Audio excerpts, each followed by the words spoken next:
So guys, स्वागत है आप सबका आज की हमारी एक और नई वीडियो में। और आज की वीडियो में हम लोग बात करने वाले हैं कहाँ पर ट्रेड लिया हुआ था और कितना प्रॉफिट हुआ है। तो वीडियो रिकॉर्डिंग नहीं कर पाया था, लेकिन मैं अभी एक्सप्लेन करके आपको प्रॉफिट दिखाने वाला हूँ कितना अच्छा प्रॉफिट बुक किया है। यहाँ पर देख सकते हो ट्रेड लाइन की बेस पर मार्केट चल रही थी, तो मैं 12 बजे के करीब आया था। यहाँ पर ट्रेड प्लान किया हुआ था, लेकिन यहाँ पर बड़ी कैंडल आई थी, तो फिर मैंने कोई ट्रेड नहीं लिया। और यहाँ पर देखोगे तो मार्केट ने अच्छा सपोर्ट लिया हुआ था, तो मैंने यहाँ पर भी कोई ट्रेड नहीं लिया, क्योंकि अगर आप देखोगे पहले मार्केट ने यहाँ से सपोर्ट तो लिया हुआ है इस जगह पर, लेकिन यहाँ से अगर स्ट्रॉन्ग सपोर्ट लेती तो काफ़ी ऊपर तक जाती, लेकिन यहाँ से नहीं गई मार्केट। तो फिर मैं समझ गया कि ये फैंक ब्रेकआउट हो सकता है, मतलब फैंक सपोर्ट हो सकता है। तो फिर यहाँ पर ये कैंडल ने क्लोजिंग दी, लेकिन यहाँ पर अगर एंट्री लेता तो स्टॉप लॉस जो है काफ़ी बड़ा हो जाता। तो मैंने सोचा कि इसकी रीटेस्ट पर एंट्री लूँगा, और मैंने इसकी रीटेस्ट का वेट किया। तो ये एक नेगेटिव कैंडल बनी हुई है, तो मैंने यहाँ पर ट्रेड लिया हुआ था।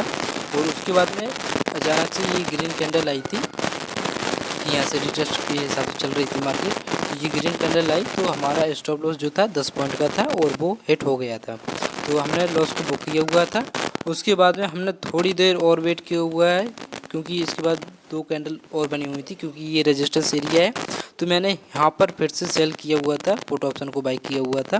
तो फिर इसमें क्या हुआ कि कैंडल तो वहीं की वहीं रही, लेकिन इसकी जो प्रीमियम है उसका स्पाइक, यानी कि रेड कैंडल उसमें आ गई, तो हमारा स्टॉप लॉस जो था वो हिट हो गया था दूसरी बार।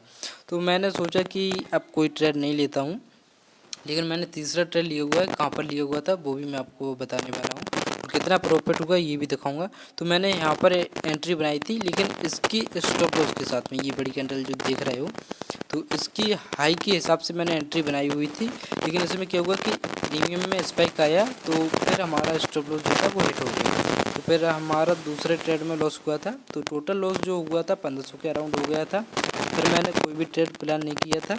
उसके बाद में मैंने देखा कि मार्केट यहाँ से रेजिस्टेंस लेके डाउन साइड के लिए आ रही है। अब यहाँ पर एक प्रॉफिट बुकिंग आनी चाहिए, क्योंकि लिक्विडिटी देखोगे तो ऊपर की साइड है, ये चैनल पैटर्न बन रहा है। अगर आप देखोगे तो ये चैनल पैटर्न सा बन रहा है, अगर आप अच्छे से जानते होंगे तो।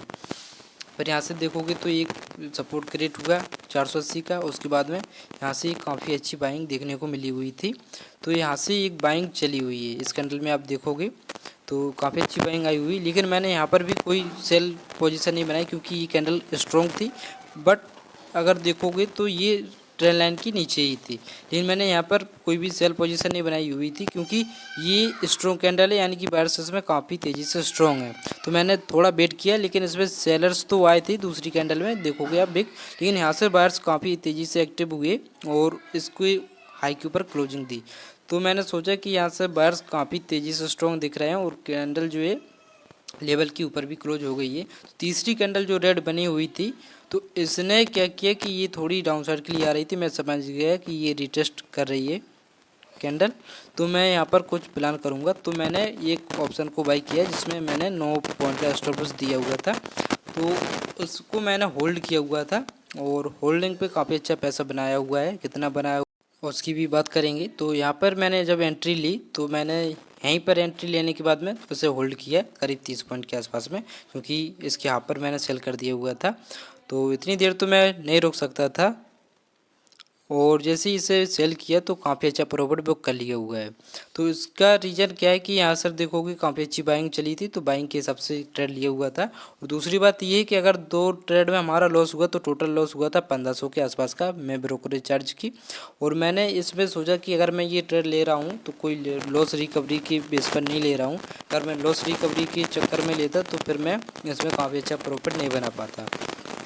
तो मेन उद्देश्य यही है कि मैंने कोई लॉस रिकवरी के चक्कर में ये ट्रेड नहीं लिया हुआ था। अगर लॉस रिकवरी के चक्कर में ट्रेड लेता तो फिर मैं इसमें 1500 के आसपास का ही प्रॉफिट बुक कर पाता, तो ऐसा नहीं है।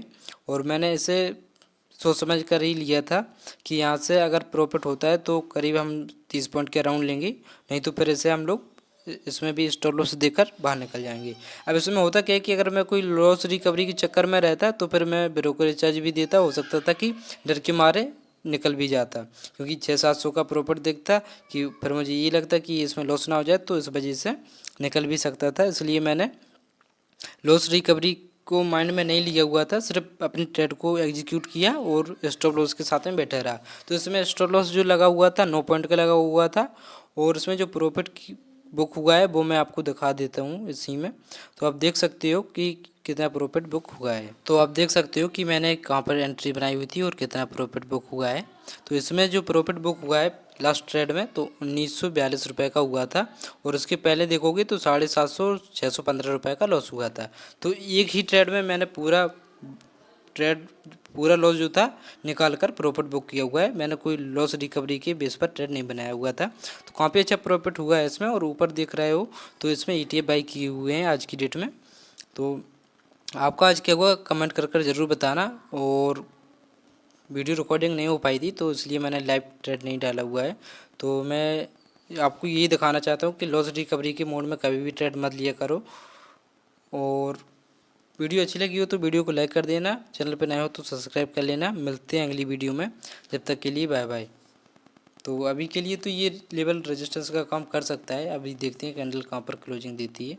तो ये लेवल अभी के लिए इम्पोर्टेंट है, यहाँ से ब्रेकआउट हुआ था। तो जब भी ट्रेड लो तो आपको पता होना चाहिए कहाँ पर ट्रेड ले रहा हूँ। सो मिलते हैं अगली वीडियो में, जब तक के लिए बाय बाय।